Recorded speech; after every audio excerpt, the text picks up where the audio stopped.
So Drayton Black Grove stopped by the Fort Wayne Railroad Historical Society shop one day while I think I was rebuilding the throttle on the 765. And he told me that a friend of his had this idea for doing something with the 2716. So I was, of course, immediately interested, because the 2716 was a locomotive that I had heard about since probably the first week of being involved with the Atlanta chapter. Everybody I've ever known that was involved, whether directly or in the periphery of the Norfolk Southern Steam program, feel like the 2716 is kind of like the one that got away, the one that should have been more.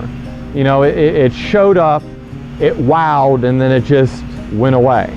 So the idea of being involved with a initiative to bring it back into service was just something that was immediately appealing. Probably the biggest problem the locomotive has, based on the peripheral inspection, is that the cylinder liners need to be replaced, all the springs themselves need to be replaced, and the engine or the boiler of the locomotive needs to have some very basic work done on the firebox that would have been part of not even a major class overhaul. It would have been considered largely running maintenance.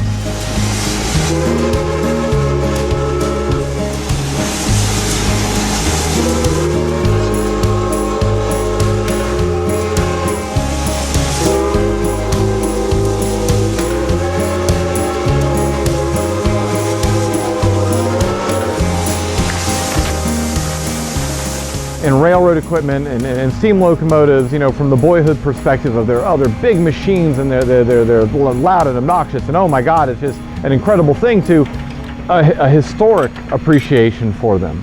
You know, you look at this machine. You know, this machine represents how many people were involved in this locomotive coming into existence. Well, I mean, sure, you've got the people that worked at the locomotive works that machine the parts that make up the machine.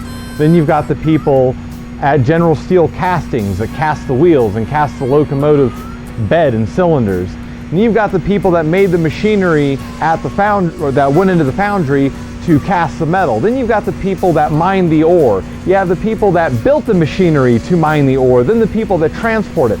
All of this culminates into this machine representing the humanistic aspects of life, trade skills, and industry. Probably 250,000, 300,000 people had their hands directly into this machine and were involved in it coming into existence.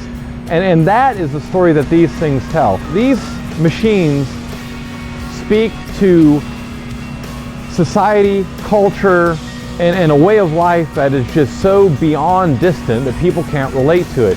You ride behind a steam locomotive, you see one operate, and it is a glimpse into the past.